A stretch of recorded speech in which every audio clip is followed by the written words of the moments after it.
Welcome to today's video, guys. Today I am going to be taking this PC and building it up to like my dream system for what this game currently has in it parts wise, and it's going to be a pretty overpowered build. I will tell you that right off the bat. This build I'm constructing, I'm going to put it all together and then I'm going to do some benchmarks within the game. And just because it's a game doesn't mean that you can't apply any of this to real life. In fact, you could probably apply 95% of this to real life and actually go take this guide and build your own computer. For the most part, give or take a couple things here and there, but like I said, about 95% of it you could take over and build your own. So to get started today, I'm gonna be putting links and images of the parts I've used in this build today, as long as I can find said parts on the internet, for what we are doing in here. I've got everything written down for what's going in here. Excuse me. And it's going to be a pretty powerful build. Not for the everyday budgeter. This one is going to be for I've saved up a bunch of money and I want to go ahead and put all this into building a overpowered gaming system. But this one is also, the parts I chose is great for what I do, editing as well. It'll have a great rendering and everything will be working out perfect in this build. So, for starters, we're going to go grab the motherboard, which this motherboard is a MSI X399. Yep, that one. Put that one in, screwing in all the standoffs for the motherboard, and then putting the motherboard screws in. Alright, and then for the processors, we're going to take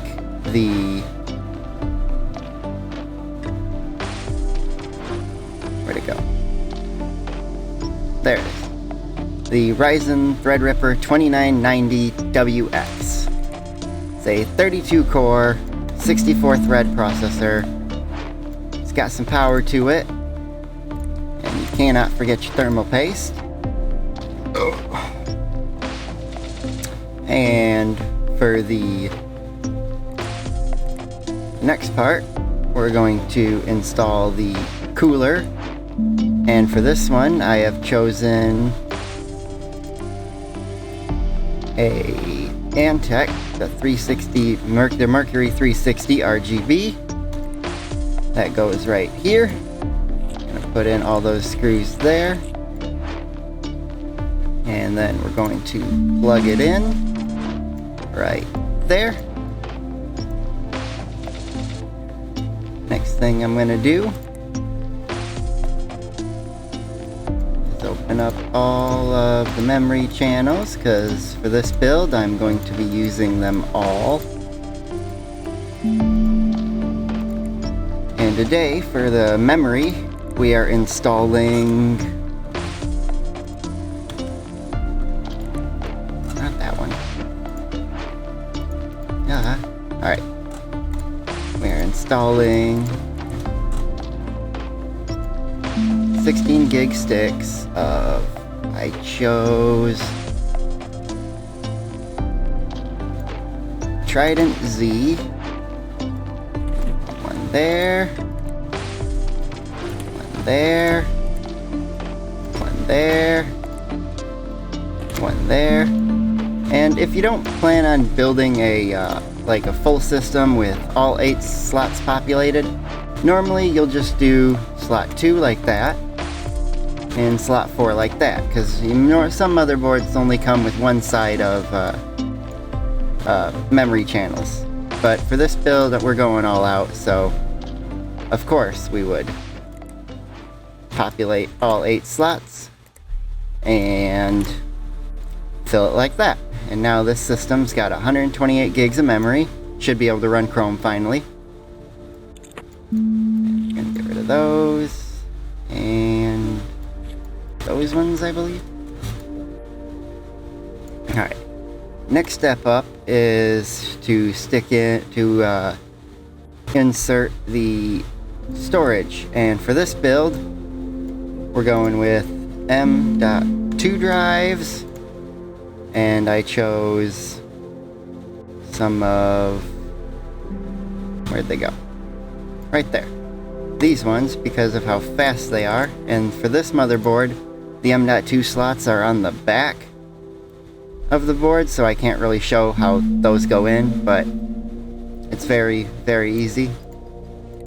On the motherboard, you'll just find, oh no, they are on the front. They're right here, these little orange spots you'll see, and you'll stick the slots in like that and put a screw in on the end there.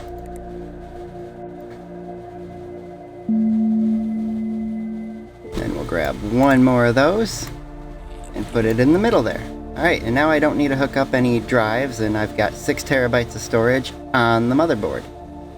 So that's pretty darn cool. Next up, we're going to be putting in the power supply. And for this build, we of course went all out with the 1600 watt power supply. I gotta remove a bracket first. Now we can install it. Put it right there. And then we'll reinstall the PSU cradle with all these screws in here. Now that's in place. And next thing I'm going to do is we're going to get some cables and hook up what we can right now, because it's always a good idea to keep your system hooked up early on. Anything else to connect? No. Alright. And at this point, because it's still pretty accessible, we're going to put in some case fans. And I'm going to use case fans from... I like the RGB lighted ones, or RGB lit ones. So I think we're going to go with the Corsair 120 millimeters. And I'm just going to fill up the remaining slots with these ones.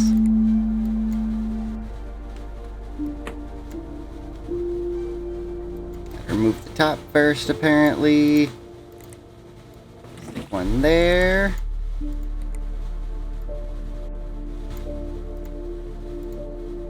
And another one there.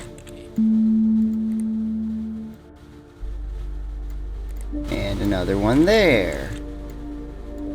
Now I got the radiator at the front pulling in air, and then the one fan at the back to exhaust, and preferably the top 3 would be pulling air in to have enough pressure in the case, just shoving air in and shooting it out the back. Or you could even have these fans at the back reversing that, and they're shooting air out too, helping the front pull it all in and it just be dispersed out the back and top. Either way is fine. It's only a Threadripper 2998WX chip. It doesn't get that hot.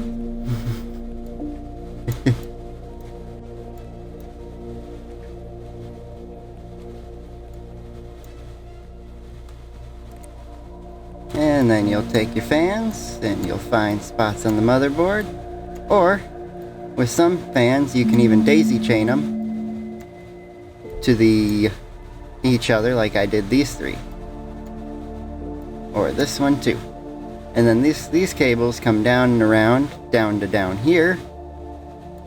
Sometimes they're all grouped together, but most of the time they are not, and you have to plug them in on each pin one by one. Everything's labeled in your motherboard manual, so always double check that before, just going straight from what a video tells you.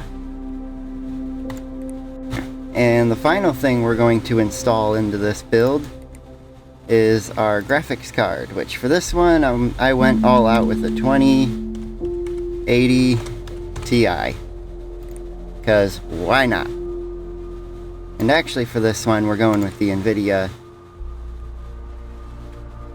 and I'm gonna have to put a cover back in. And for this one I chose to go with the 2080 Ti Founders Edition, because why not? And also with that, I'm doing a second one to SLI them together. Like that. Because, again, why not? And also, gonna put that back in place.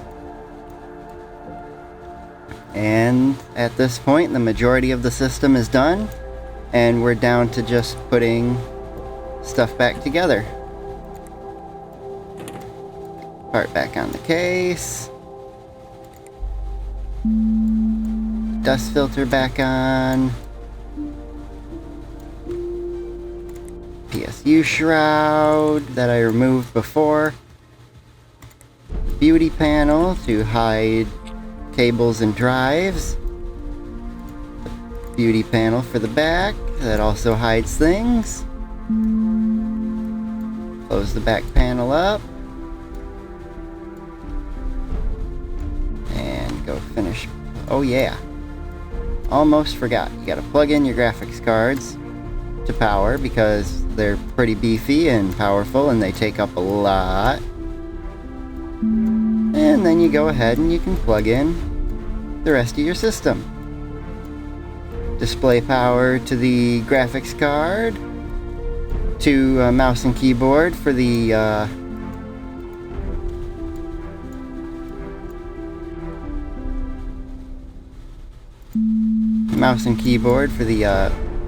motherboard ports on the back there.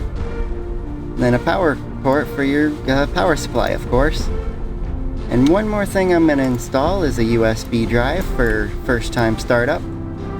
And there you go. Now you've built yourself an $8,000 computer. Unless I forgot to install something, which I don't think I did. I think I got everything. I don't think I missed any. Oh yeah, back panel, because apparently this one had one. But yeah, and now we're gonna power it up. Ooh, RGB lighting inside. Gonna have to install some software to make them all not be green on the graphics cards, red on the memory and top fans, and then blue at the front. So yeah, we got this system all booted up. And we're gonna go add the 3D Mark Advanced Edition. And I'm not gonna restart just a second. And next thing we're gonna do is the lighting. And now we'll restart the system.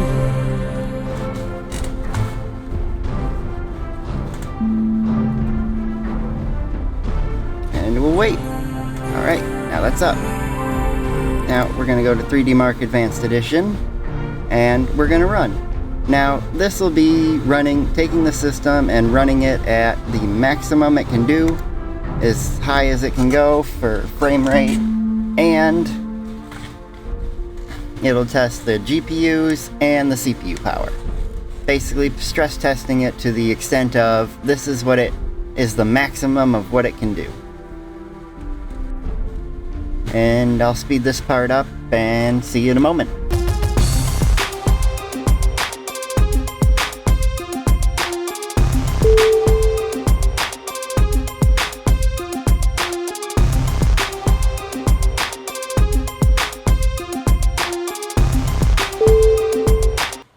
Alright, now that that's over, we got our scores.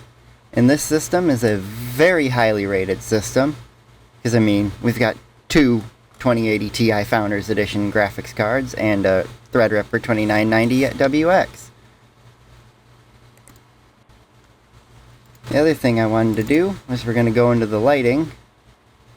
And we're going to select all lights and change them to blue.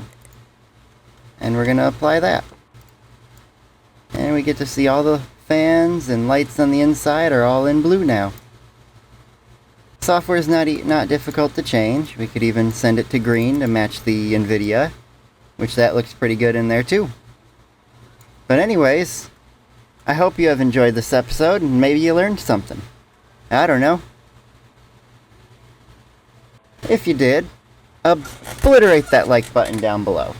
And subscribe if you're new. Also, if you'd like to see more stuff like this in the future, let me know in the comments. And, you know, maybe I will do another episode of something like this.